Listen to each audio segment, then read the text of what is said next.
bags down, spikes on. Welcome to the track. My name's Colin Weitzman. I'm going to be your host for this episode of Track World News. And we have a little bit of a different episode for you today. I'm sure you saw it in the title. But before we get into that, please make sure that you like the episode, share with the friends, subscribe to the channel. It really helps us know that you're enjoying the content. And let's get into it. So first three topics we're going to discuss. We're going to briefly go over Kevin Mayer's world lead, what it means, just talk about it in the decathlon a little bit. Next, we're going to be briefly getting into indoor season, some of the meets that are going to be coming up, what we can see for this upcoming year. And then, of course, we're going to talk about what are some gifts that you can give a runner for birthday, Christmas, holiday, whatever it might be. So let's get into that. First, let's talk about Kevin Mayer. Just got a world lead in the decathlon, scored 8,552 points. Very impressive for the beginning of the season, solidified his spot for Tokyo 2021. Obviously, he's the favorite in the decathlon. This competition, it wasn't even really that close, to be honest. Really, he demolished the competition. I think the next closest person had 6,055 points, something like that. So he was really ahead. But he got the championship standard, and it looks like he's going to be doing really well for the Olympics. Will he be able to break his own world record? Sure, I think he could. I mean, he really played it safe during this meet. He entered really low for the pole vault. I think he entered like at 4:28, and even though he can jump over 5 meters, he came in really low. But I mean, it's the first of many competitions to come up. We'll see how he does and continues to do. Next, let's get into indoor season. So I know obviously there's been a lot of things going on with certain teams shutting their teams down, other teams getting the season started. I mean, where do we even start? I mean, we even saw a story that Central Michigan, they're trying to bring their team back.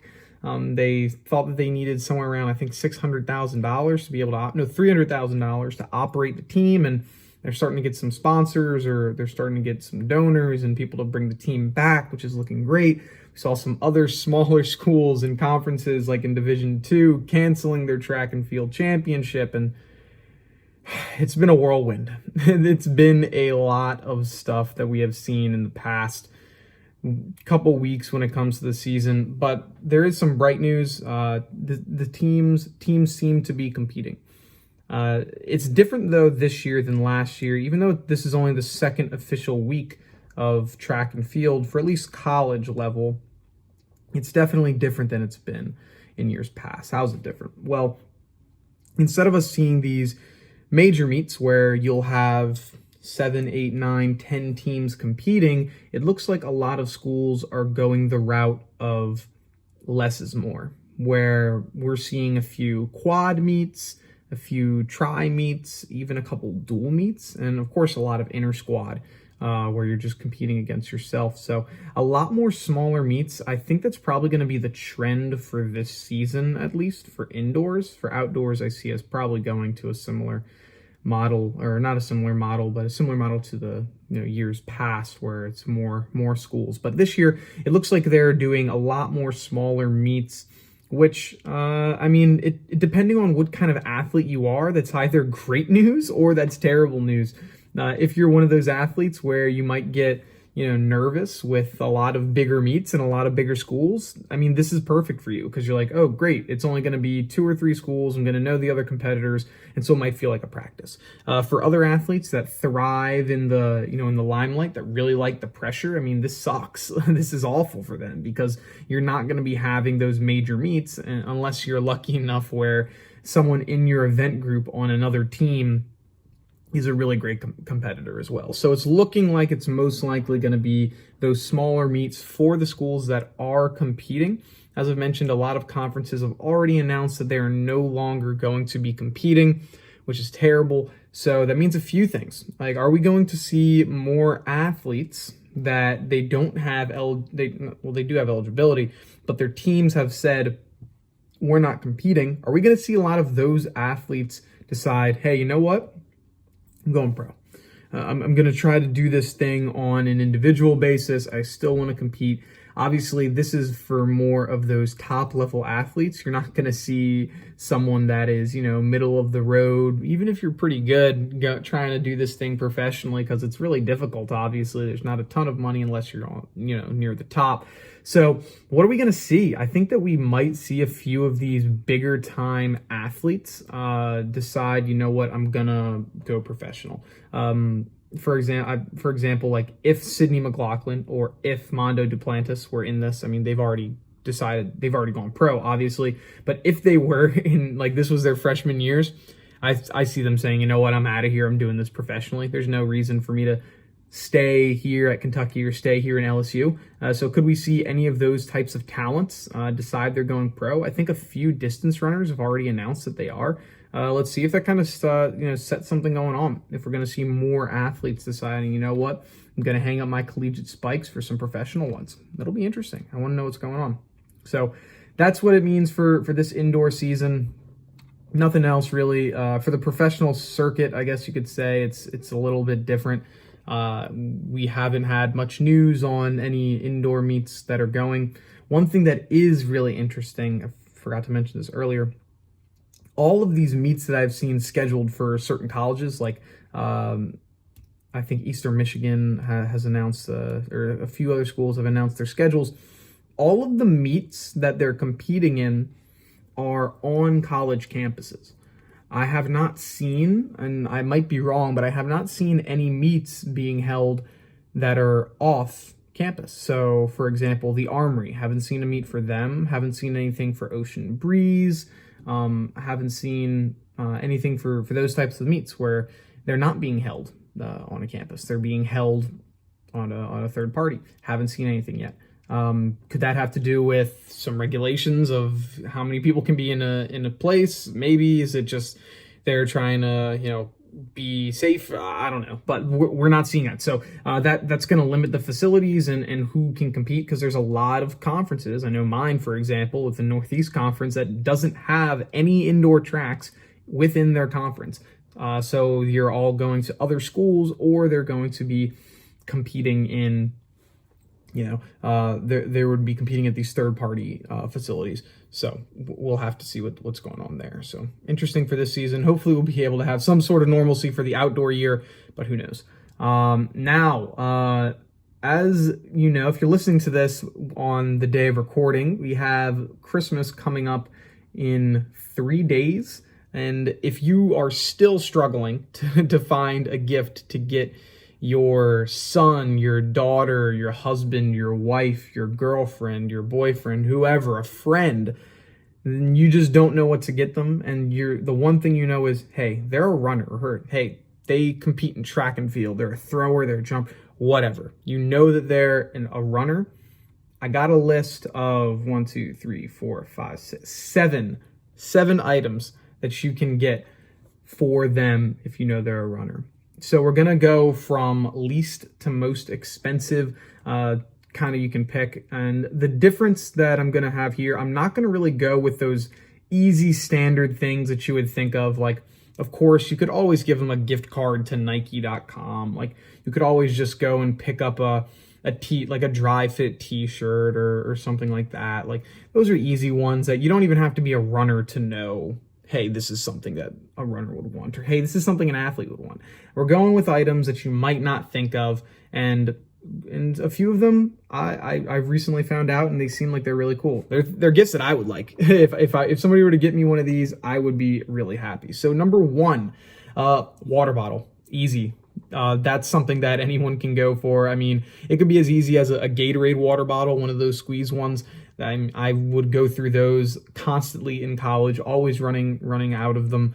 They can cost you anywhere from $5 to $6, depending on what kind of water bottle you want. If you want a hydro flask, it's going to cost you a little bit more, but they're pretty inexpensive. So water bottle always would be a good one. Next, this was a life send for me in college.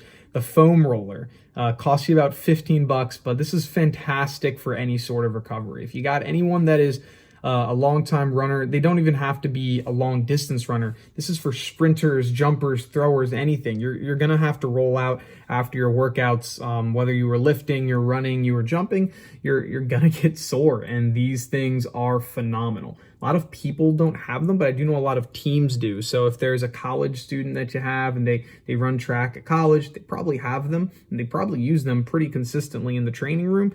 And so getting one for home when they may not know when they're going back could be pretty great. So get one of those. Those $15, not too bad. Next, we're going with resistance bands. These are things that I use really consistently, and they're extremely versatile.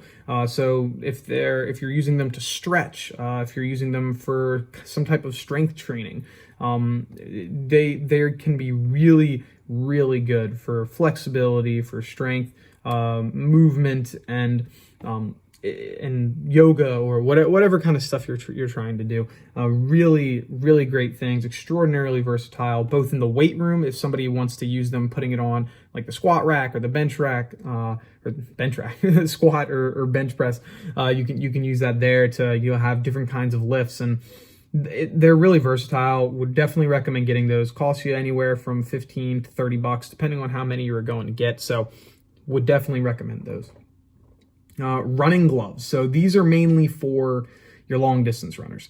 So if you have anyone that wants to, it does a couple miles a day and they're going out all the time, they're training for 5Ks, marathons, whatever, go with a pair of running gloves. Cost you about $20. You could also go with one of those sweatbands that are also like earmuffs. That people use. They're really great. This is for running in cold weather. No one likes to have cold hands when you're running, especially if you're out there for 30-40 minutes a time. So you can't go wrong with that.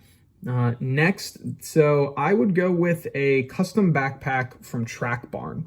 For those of you that don't know, there is a guy, Carl Margo. He's got this company called Track Barn, where he has a ton of gear that you can buy, whether it's for a team or for an individual, for an entire conference. It doesn't matter. He has completely customizable stuff, including custom backpacks, which look pretty sick. Check out the website at trackbarn.com. Do want to mention that I am not sponsored by any of these companies, any of these groups. I'm completely saying it off my own volition, so I'm not being paid to do any of these. These are just gifts that I really think are great for people. And so go with the custom backpack. It's listed, depending on what kind you want, anywhere from as low as $48. That's about how much it's going to cost you to get a good backpack anyway, from Under Armour, Nike, Adidas. You might as well get it customed to the athlete that you want. It can have their name on it, the event, the school, whatever it is, look really slick, and you're supporting small business. So definitely something that I would recommend. They also have a wide variety of things, from masks, shorts. It looked like they even had like discus backpacks and shot put bags to put the things there. So definitely look at that. Fantastic gift if you're looking to give it to somebody. Next, this is getting a little bit more expensive, a running watch. This will cost you a good running watch, cost you about $100. Recommend getting a Garmin.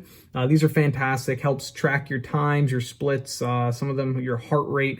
Overall, just a fantastic thing, especially for the distance runners in your family. So look for a good old-fashioned running watch. Those will run you, about $100. The Garmin ones are critically acclaimed. They do sell out sometimes pretty quickly. I think they're in stock right now, so take a look at those. And then last but not least, this is something that even if you're not a track and field runner, you could probably go for. But a massage gun. They've been trending like crazy recently. I have seen tons and tons of people, tons of advertisements for these. It's one of those things where it's like, it looks like I don't know. It doesn't really look like a gun at all. It's just like a giant like plastic or metal thing. I guess it looks like a drill. And on the end, it has like a plastic bit that goes, that pushes really quickly and goes, brrr. I'm sure I sound like an idiot right there, but massage gun, fantastic. Costs about $150. It's so great for any type of recovery that you need. Any sore muscles from, you had a long run, you had a really heavy lift, you had a great jump session. Fantastic to use that, to recover as a post-recovery workout. or a post-recovery item. So those are the 7 items that I would recommend getting for anyone, or gifts to get for anyone that is a runner.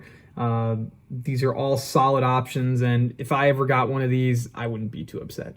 So hope that you enjoyed this episode. If you have, make sure that you like this episode, share with a friend, subscribe, follow us on Instagram if you want to have some more content at Track and Field, at Track World News. Sorry, we post up clips, news, updates on the sport, and all that type of good stuff. So have a good one. We'll talk to you on the next episode. Oh yeah, forgot. Next episode, we're going to be having a bonus one coming out on Saturday. It is going to be a collaborative video or episode with Apex Vaulting. We're talking about future of the sport, how we can get larger, and some issues that we've seen with consistency between track and field and other sports during these hectic times that we're in. So definitely don't want to miss that. It's a lot longer than our current episodes. I think it's about an hour and a half. So we're going to be dropping that on Saturday if you want to see that. Should be fantastic. Definitely recommend. Have a good one. We'll see you later. Peace.